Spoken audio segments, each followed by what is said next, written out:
Continuamos con los videos. En esta ocasión hablaremos del género Clostridium. Estos pertenecen al filo Firmicutes, Clostridia, Clostridiales, Clostridiaceae, Clostridium, que son definidos como bacilos gram positivos anaerobios estrictos, móviles por flagelos períticos y que poseen una espora subterminal, la cual se encuentra ampliamente diseminada en el medio ambiente, polvo, suelo, heces, etc. Y dentro de este género encontramos algunas especies de interés médico como Botulinum, Tetani, Perfringens y Difficile, de los cuales ya hemos hablado en otras ocasiones. Empezaremos con Clostridium tetani, que es muy famoso porque es responsable de una enfermedad llamada tétanos, la cual es rara pero de muy alta mortalidad aún en nuestros días. La patogenia inicia cuando las heridas debilitadas o necrosadas son contaminadas con las esporas. Ahí la bacteria germina y se multiplica, no se disemina a otros lugares, pero desde ese punto produce una toxina que es la responsable de todo el cuadro clínico y de la muerte del paciente. La toxina se llama tetanospasmina. Es una neurotoxina de tipo AB, donde la parte B reconoce a las neuronas inhibitorias centrales, estas son las afectadas, y la parte A se internaliza y bloquea la liberación de inhibidores neurotransmisores como la glicina y GABA en las sinapsis motoras, ocasionando la formación de espasmos musculares muy intensos que son los responsables de la enfermedad. Como podemos ver en esta imagen, para que los neurotransmisores se liberen al espacio sináptico, es necesario que la vesícula que los contiene, dependiendo del tipo de neurona, será glicina o GABA, que estas vesículas se fusionen con la membrana de la neurona, y esto es posible mediante la unión de estas proteínas llamadas sinaptobrivina con sintaxina y SNAP. Justamente la neurotoxina del tétanos lo que hace es romper esta proteína, impidiendo la liberación de estos neurotransmisores, y por lo tanto vienen los espasmos musculares. Dentro de los datos clínicos de la enfermedad llamada tétanos, tenemos las siguientes características. Tiene un periodo de incubación que es de 10 semanas. Por eso, cuando la gente sufre un traumatismo, rápidamente lo llevan a un centro de atención médico para que le pongan su vacuna. La enfermedad se caracteriza al principio por cefalea, dolor de cabeza, depresión, y después empiezan a aparecer los espasmos involuntarios fuertes, primero de forma localizada, por ejemplo en la cara, y posteriormente generalizados, y van aumentando en intensidad y en duración. El paciente ya no puede abrir la boca, derivado al fuerte espasmo, y parece que se está riendo de forma burlona. Por eso se le llama risa sadónica. Por supuesto, no es así. Los espasmos musculares se hacen generalizados e incluso empiezan a afectar órganos respiratorios, lo cual lleva a la muerte del paciente. Una forma bastante común en la antigüedad era el tétano neonatal, y se derivaba de la contaminación del cordón umbilical al momento de ser cortado con instrumentos como cuchillos y navajas contaminadas.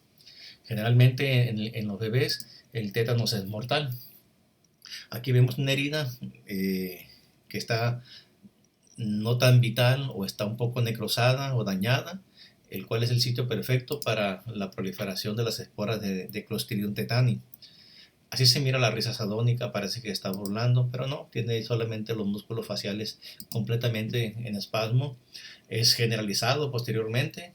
Miren cómo se observa un recién nacido, está totalmente rígido, y también ocurre en niños. El diagnóstico, por supuesto, que es clínico principalmente.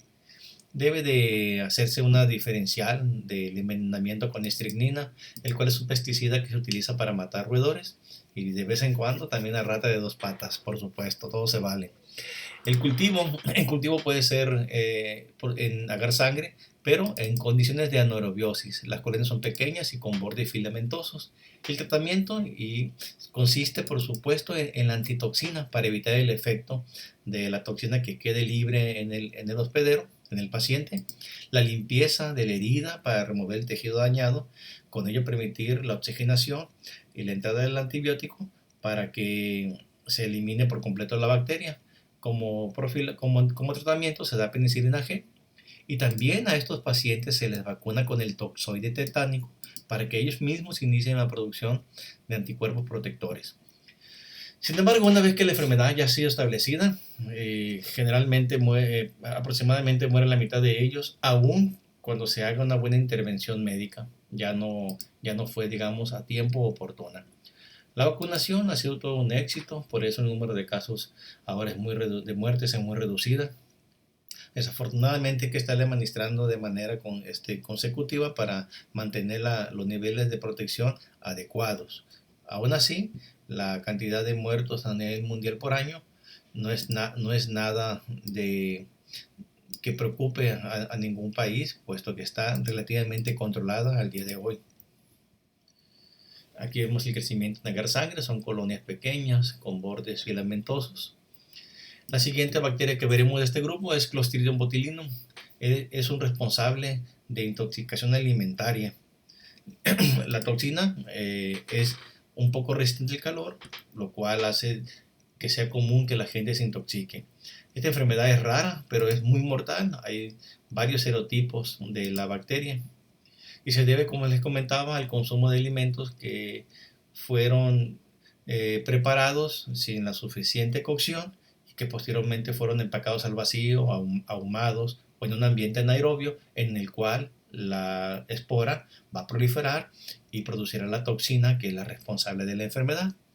Por eso es importante hervir muy bien los alimentos antes de empacarlos o bien antes de ingerirlos para eliminar la bacteria y para degradar la toxina. Es importante que eso ocurra al tiempo que dice aquí 20 minutos aproximadamente.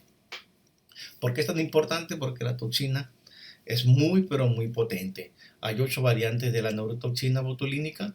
Para el humano la A, B, la E y la F son las más importantes. Esta se absorbe del intestino, pasa a circulación y es reconocida por las membranas presinápticas de las neuronas motoras, de tanto nervios periféricos como los nervios craneales, y posteriormente bloquea la liberación del neurotransmisor acetilcolina en las sinapsis neuronales y en las uniones neuromotoras, provocando una parálisis flácida, es decir, no hay contracción muscular. Esto lleva a la muerte por falla orgánica masiva, principalmente en los músculos cardíacos y los músculos pulmonares. El paciente ya no puede respirar. Esta imagen es la misma que la imagen de la toxina del tétanos, solamente que aquí el neurotransmisor es la acetilcolina y vean que hay varios tipos de la toxina y que pueden dañar directamente a la sinaptoverbrina, a la sintaxina o bien a la proteína SNAP. En cualquier caso, se bloquea la liberación del neurotransmisor y luego ocurre una parálisis flácida.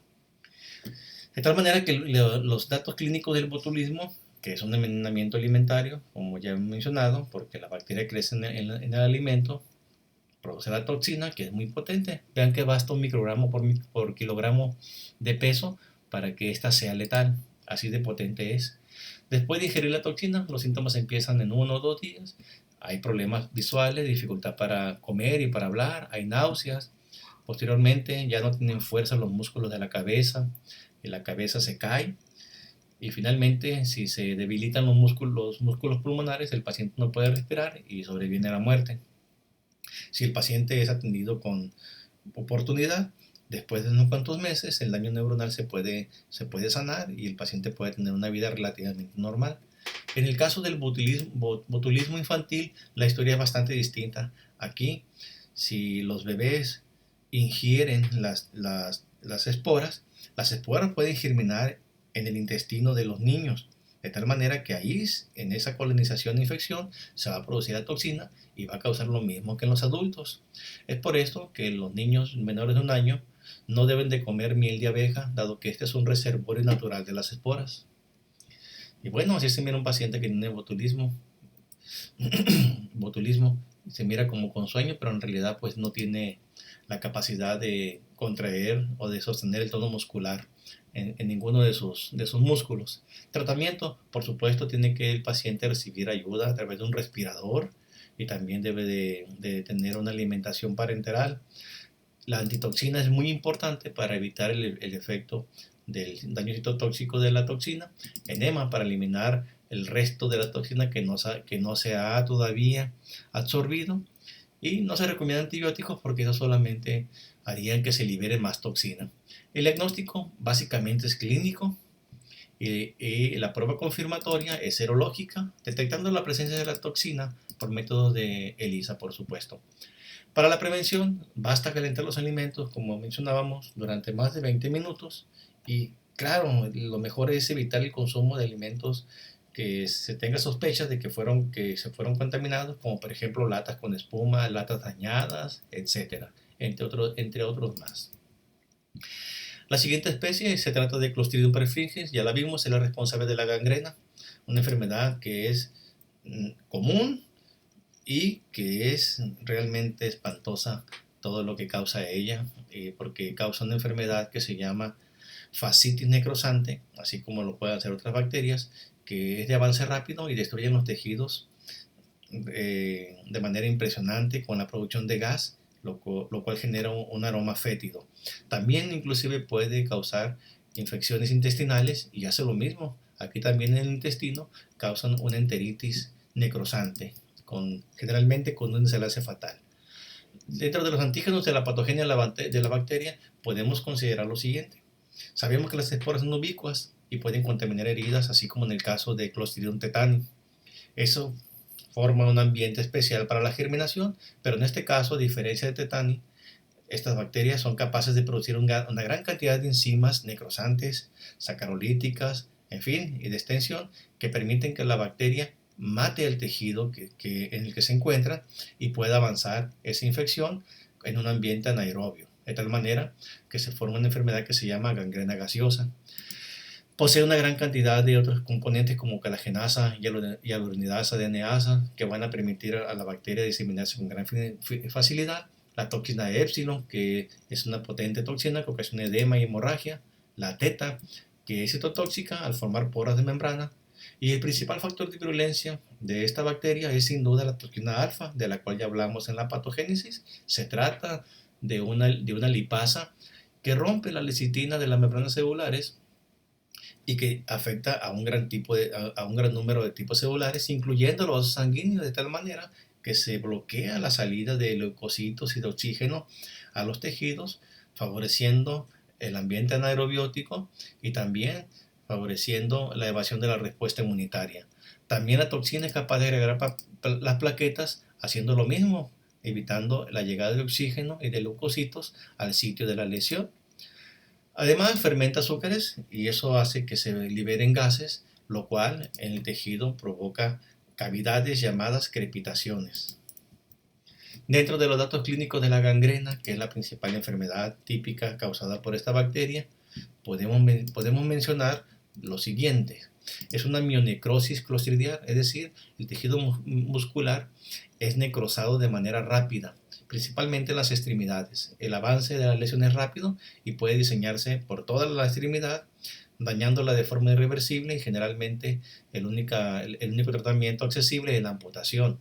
Se presenta fiebre, dolor, hay olor fétido de la herida y malestar general.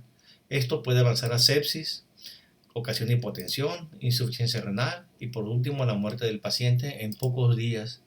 Casi siempre las infecciones por gangrena son múltiples, es decir, además de la gangrena, ahí esa lesión es infectada por bacterias gram positivas y por bacilos gram negativos. Vean la gran destrucción de los tejidos musculares, también piel y tejido conectivo que ocasiona esta bacteria.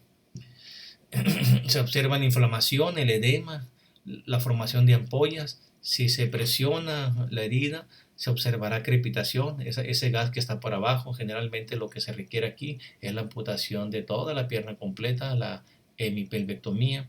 Sin embargo, cuando están ya en estas circunstancias, el pronóstico es la muerte del paciente.